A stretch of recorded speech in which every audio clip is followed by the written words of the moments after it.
Lepo pozdravljeni. Sem Manca Razboršek, avtorica knjige Angelski svetilniki, life coach in pa mentorica ženskam, ki želijo aktivirati svoj yin, uživati v življenju in navdihovati druge.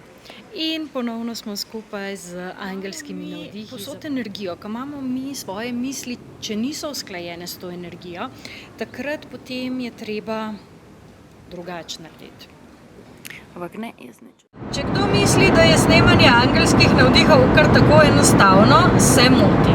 Najprej je potrebno izbrati pravo okolje, potem moram biti pa še jaz v pravem elementu.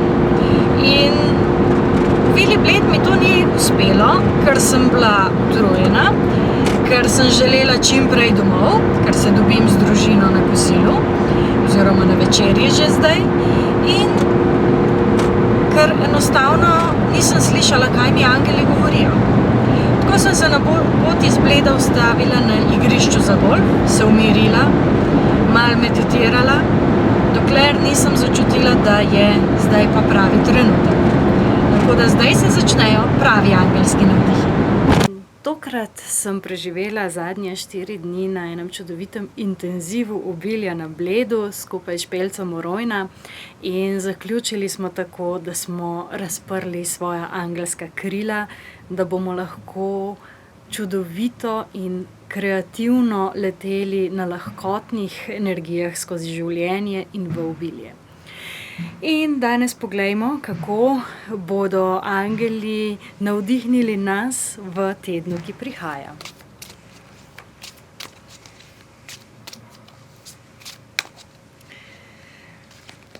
Prva karta je paž zraka.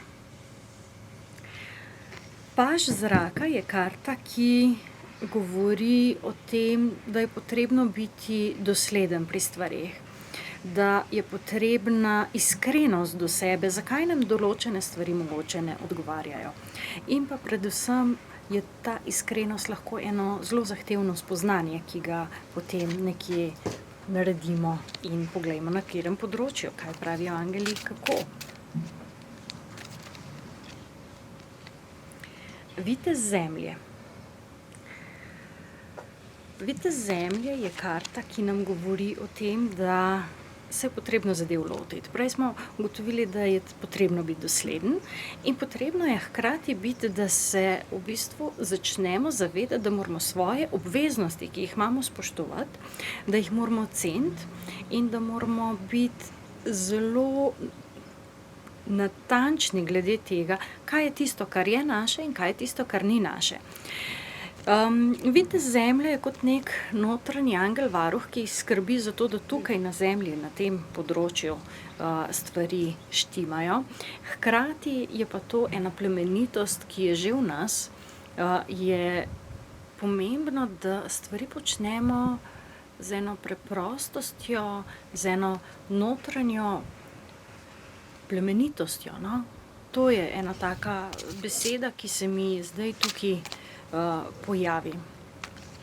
Zelo zemeljska, zelo konkretne stvari moramo narediti. In tretja karta je as zraka.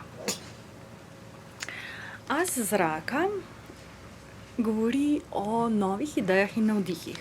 Torej, ko bomo dosledno sledili tistemu, kar vemo, da je treba narediti, ko bomo spoštovali svoje obveznosti, takrat bojo tudi navdihi prišli.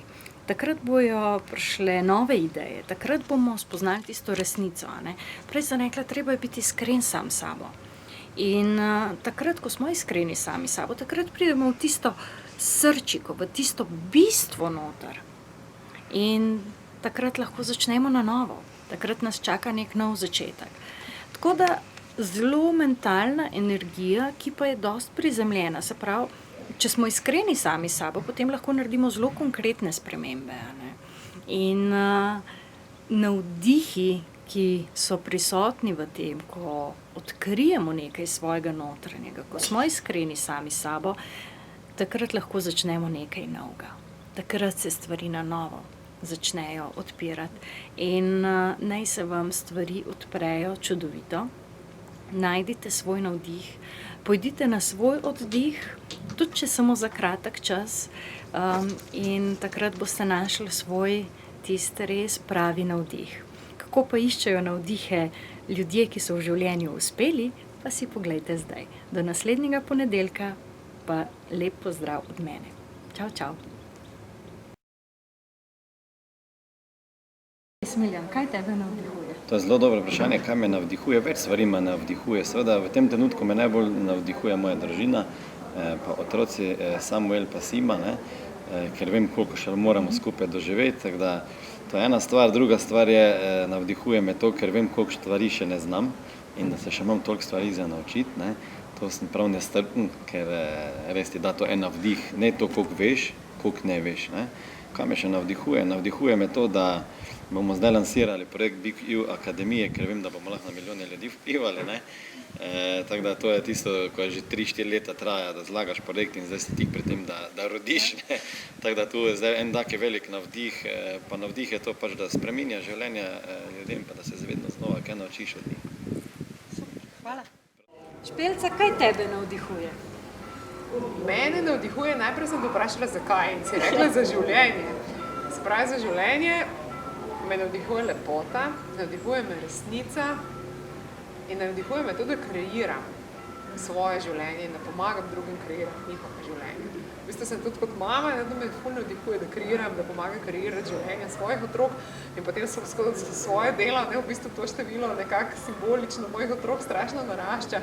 Mi je ful všeč, ko vidim, da ljudje na novo kreirajo, na novih temeljih nekaj, kar so mogoče do zdaj imeli za nemogoče in potem začnejo, wow, glej se to pa lahko samo malo obrnem, pa čist nekaj drugega naredim v svojem življenju. Tako da moram reči, da me res to, ja, to mi je res velik navdih. Kar naprej me pele, pa kar pele me, pa kar pele ta občutek, wow, naredila si svoje poslanstvo, naredila si to, kar je treba, da uporabim, a veš vse svoje mišice, ne samo četrti. Super, hvala. Prosim, z veseljem.